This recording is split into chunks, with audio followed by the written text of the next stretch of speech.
ప్రభునందు ప్రియమైన దేవుని బిడ్డలారా, ఈ ఉదయకాల సమయంలో దేవుని అనుదిన వాగ్దాన ఈ పరిచర్య ద్వారా మరి ఒకసారి మిమ్మల్ని కలుసుకోవడానికి దేవుడు నాకు అనుగ్రహించిన ఈ గొప్ప ఈ భాగ్యాన్ని బట్టి మొదటిగా దేవాది దేవునికి ఎంతగానో కృతజ్ఞతాస్తుతులు చెల్లించున్నాను. మరి ముఖ్యంగా ఈ అనుదిన ఈ వాగ్దాన ఈ పరిచర్యను వీక్షిస్తున్న ఆత్మీయులకు మీ అందరికీ ప్రభువైన యేసుక్రీస్తు నామములో శుభాభివందనాలు తెలియజేస్తూ ఉన్నానండి. దేవునికి స్తోత్రం. హల్లెలూయా, హల్లెలూయా. ప్రియమైన దేవుని బిడ్డలారా, ఈ ఉదయకాల సమయంలో దేవుడు మీకు ఇచ్చుచున్న వాగ్దాన వాక్య భాగము మలాకీ గ్రంథము 3వ అధ్యాయము 10వ వచనమే అన్నది. ఆ వాగ్దాన వాక్య భాగాన్ని మీ కొరకు నేను చదువుచున్నాను. ప్రార్థనాపూర్వకంగా ఆలకించవలసిందిగా ప్రభువైన యేసుక్రీస్తు నామములో అందరినీ కోరుచున్నానండి. మలాకీ గ్రంథము 3వ అధ్యాయము 10వ వచనంలో ఈ విధముగా రాయబడి ఉన్నది. నా మందిరములో ఆహారం ఉండినట్లు 10వ భాగమంతయు మీరు నా మందిరపు నిధులలోనికి తీసుకుని రండి. దీని చేత మీరు నన్ను శోధించిన ఎడల నేను ఆకాశపు వాకిన్లను విప్పి పట్టజాలనంత విస్తారముగా దీవెనలు కుమ్మరించదునని సైన్యములకు అధిపతియగు యెహోవా సెలవిచ్చుచున్నాడు. దేవునికి స్తోత్రం. హల్లెలూయా, హల్లెలూయా. ఈ వాగ్దానాన్ని ప్రియమైన దేవుని బిడ్డలారా, నాడు దేవుడు మలాకీ ప్రవక్త ద్వారా ఇశ్రాయేలీయులకు ఇచ్చినట్లు దేవుని వాక్యంలో మనం చూస్తూ ఉంటాం. ఈ మలాకీ గ్రంథము 3వ అధ్యాయాన్ని మనం చదువుతున్నప్పుడు కొన్ని విషయాలు మనకి కనబడుతూ ఉంటాయి. ఏమిటంటే ప్రియమైన దేవుని బిడ్డలారా, మొదటిగా దేవుని తీర్పు గురించిన విషయాలు ఈ మలాకీ గ్రంథము 3వ అధ్యాయంలో మనం చూస్తూ ఉంటాం. పశ్చాత్తాపం అనేది ఇశ్రాయేలీయులలో అంటే దేవుని ప్రజలలో అవసరమైన విషయాలు కూడా ఈ 3వ అధ్యాయంలో మనకి కనబడుతూ ఉంటాయి. అంతేకాకుండా దేవుని ఆజ్ఞలను గైకొనాలి, వాటిని మరిచిపోకూడదనే విషయాలు కూడా ఈ 3వ అధ్యాయంలో మనం చూస్తూ ఉంటామండి. దేవునికి స్తోత్రం. హల్లెలూయా, హల్లెలూయా. అయితే మన యొక్క వాగ్దాన సందర్భానికి వచ్చేసరికి మలాకీ కాలంలో ప్రియమైన దేవుని బిడ్డలారా, ఇశ్రాయేలీయులు దేవుని ఆజ్ఞలను కట్టడలను త్రోసివేశారంటే ఈ విషయం మనకి మలాకీ గ్రంథము 3వ అధ్యాయము 7వ వచనం ద్వారా మనకు తెలియజేయబడుతుందండి.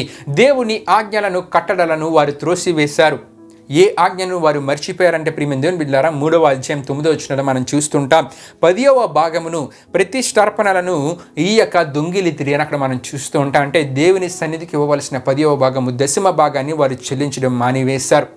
ఆ ఆజ్ఞను వారు మరిచిపోయారు, త్రోసివేశారు. ప్రియమైన దేవుని బిడ్డలారా, గనుక దేవుడు మరలా మలాకీ ప్రవక్త ద్వారా ఇశ్రాయేలీయులకు ఆ విషయాన్ని జ్ఞాపకం చేస్తూ ఏమంటూ ఉన్నారంటే, మీరు గనుక దశమ భాగాన్ని చెల్లిస్తే నా మందిరంలో ఆహారం ఉండినట్లు 10వ భాగమంతయు మీరు నా నిధులలోనికి తీసుకుని రాగలిగితే, అప్పుడు దేవుడు ఏమంటూ ఉన్నారంటే, దీని చేసిన తర్వాత మీరు నన్ను శోధించిన ఎడల నేను ఆకాశపు వాకిన్లను విప్పి పట్టజాలనంత విస్తారముగా దీవెనలు కుమ్మరిస్తానని సైన్యములకు అధిపతి యెహోవా సెలవిచ్చుచున్నాడని అక్కడ మనం చూస్తున్నాం. అంటే దశమ భాగము చెల్లించి తర్వాత మీరు ప్రార్థించండి, మీ ప్రార్థనలకు జవాబు మీ కొరకు నేను పట్టజాలనంత విస్తారమైన దీవెనలు కుమ్మరిస్తానని దేవుడు అక్కడ వాగ్దానం ఇస్తూ ఉన్నారండి. దేవునికి స్తోత్రం. హల్లెలూయా, హల్లెలూయా. అయితే ప్రియమైన దేవుని బిడ్డలారా, దశమ భాగాన్ని చెల్లించారు. దేవుడు మనకి ఆ తలాంతుల ద్వారా సంపాదించుకున్న ఉద్యోగం నుండి వచ్చేదాన్ని దేవునికి అందులోని ప్రతి సమయంలో దేవునికి దశమ భాగాన్ని చెల్లించే ఆత్మీయత క్రీస్తుని కలిగిన క్రైస్తవులలో ఉండాలి. అయితే ప్రియమైన దేవుని బిడ్డలారా, దశమ భాగాన్ని చెల్లించడమే కాదు ప్రియమైన దేవుని బిడ్డలారా, అదే సమయంలో దేవుడు మన నుండి ఎటువంటి ఆత్మీయతను కోరుతూ ఉన్నారంటే, లూకా సువార్త 11వ అధ్యాయం 42వ వచనం మనం చదువుతున్నప్పుడు ఒక విషయం మనకు కనబడుతుంటుంది. యేసు ప్రభువు వారు పరిచర్య గురించి ఏమంటూ ఉంటారంటే ప్రియమైన దేవుని బిడ్డలారా, పుదీనా అంతేకాకుండా సదీప మొదలైన ప్రతి కూరలోను 10వ భాగమంతయు చెల్లించుచున్నారే కానీ న్యాయమును దేవుని ప్రేమను విడిచిపెట్టుచున్నారు, వాటిని మానక వీటిని చేయవలసినదని అక్కడ మనం చూస్తుంటాం. అంటే ప్రియమైన దేవుని బిడ్డలారా, 10వ వంతు చెల్లించడమే కాదు, అదే సమయంలో నీలో నీతి న్యాయం అనేది ఉండాలి. నీలో ఇతరుల ఎడల ప్రేమను కలిగి ఉండే ఆ స్వభావం నీలో ఉండాలి. దేవునికి స్తోత్రం. హల్లెలూయా, హల్లెలూయా.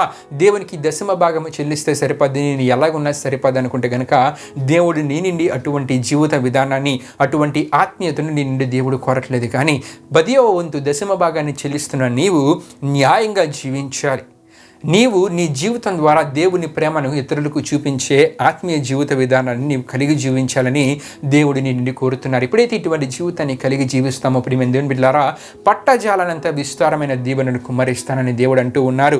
ఈ పట్టజాలనంత విస్తారమైన దీవెనలు ప్రియమైన దేవుని బిడ్డలారా దేవుడు ఇటువంటి వారికి దయచేస్తారంటే, దశమ భాగాన్ని చెల్లిస్తూ దేవుని కొరకు న్యాయంగా జీవిస్తూ దేవుని ప్రేమను ఇతరులకు వారి జీవితాల ద్వారా చూపించే వారికి అబ్రాహామును మనం చూస్తుంటాం. అబ్రాహాము ప్రియమైన దేవుని బిడ్డలారా 10వ వంతు చెల్లించాడు.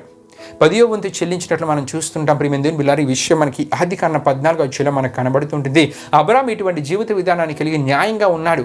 దేవుని ప్రేమను ఇతరుల ఎడల కలిగి ఉన్నాడు చూపించాడు గనుకనే ప్రియమైన దేవుని బిడ్డలారా, అబ్రాహాము గొప్పగా ఆశీర్వదించబడ్డాడు. తన సంతానము గొప్పగా ఆశీర్వదించబడింది. ప్రియమైన దేవుని బిడ్డలారా, ఈ విధంగా మనము కూడా ఇటువంటి ఆత్మీయతను కలిగి ఉన్నప్పుడు ఈ ఆశీర్వాదాన్ని మనం పొందుకోగలం. అయితే పట్టజాలనంత విస్తారమైన దీవెనలు ఏమిటి అని మనం ఆలోచిస్తే గనుక, మొదట ఆత్మీయకంగా దేవుడు ఆశీర్వాదాలు ఇస్తానంటూ ఉన్నారండి. ఆత్మీయకంగా అంటే పాప క్షమాపణ దేవుడు దయచేస్తారు, రక్షణను దేవుడు దయచేస్తారు, అంతేకాకుండా ఆత్మీయ తలంతులు దేవుడు దయచేస్తానంటూ ఉన్నారు. ఇటువంటి గొప్ప ఆశీర్వాదకర స్థితిని దేవుడు దయచేస్తానంటూ ఉన్నారు.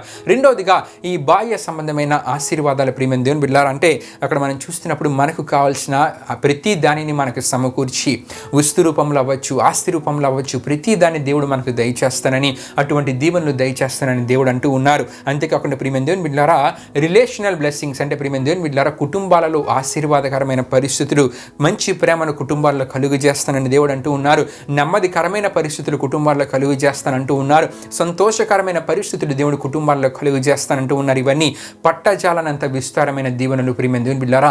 ఈ ఆశీర్వాదాలు పొందలేక చాలా మంది దినాలలో బాధపడుతూ ఉన్నారు. పాప క్షమాపణను పొందుకోలేక బాధపడుతూ ఉన్నారు, రక్షణను పొందుకోలేక బాధపడుతూ ఉన్నారు, కావలసిన వస్తువులను సమకూర్చుకోనలేక బాధపడుతూ ఉన్నారు, కుటుంబాలలో ప్రేమ లేక, నెమ్మది లేక, సంతోషం లేక ఎంతోమంది బాధపడుతూ ఉన్నారు. కానీ ప్రియమైన దేవుని బిడ్డలారా, దేవునికి నీవు 10వ వంతు చెల్లిస్తూ, దేవుని కొరకు న్యాయంగా జీవిస్తూ, దేవుని ప్రేమను నీవు ఇతరుల ఎడల చూపించే ఆత్మీయ జీవితాన్ని నీవు కలిగి ఉండగలిగితే ఈ గొప్ప ఆశీర్వాదాలన్నీ దేవుడు నీ జీవితంలో దయచేస్తున్నట్టున్నారు. కాబట్టి ప్రియమైన దేవుని బిడ్డలారా, దేవుడు కోరే ఆత్మీయతని కలిగి ఈ వాగ్దాన ఆశీర్వాదాన్ని మన జీవితాలను మనం పొందుకుందాం.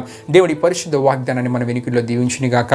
ఆమేన్. ప్రియమైన దేవుని బిడ్డలారా, ఈ వాగ్దాన కార్యక్రమమును ముగింపుతో మనం ముగించుకుందాం. అందరూ కళ్ళు మూసుకొని తలలు ఉంచుకొని ప్రార్థనలో నాతో పాటు ఏకీభవించవలసిందిగా ప్రభువైన యేసుక్రీస్తు నామములో అందరినీ కోరుచున్నానండి. ప్రార్థన చేసుకుందాం. మహిమా స్వరూపైన మా ప్రభువా, జీవాధిపతి అయిన యేసయ్యా, నీ ఘనమైన నామానికే మహిమ, ఘనత, ప్రభావం చెల్లించినాం దేవా.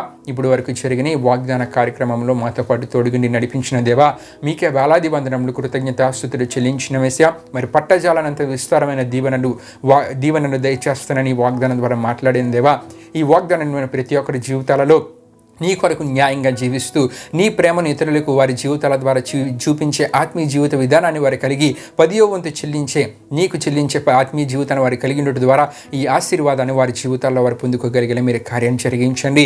ఈ వాగ్దానాన్ని విన్న ప్రతి ఒక్కరిని మీరు దీవించండి, ఆశీర్వదించండి. ఇది నాని వారు చేస్తున్న ప్రయాణాలలో, పనులలో తోడుగుని ముందుకు నడిపించమని మీకే వేలాది వందనములు, కృతజ్ఞతాస్తుతులు చెల్లిస్తూ యేసు పరిశుద్ధ నామములో అడిగి వేడుకొనిచున్నాం తండ్రి. ఆమేన్.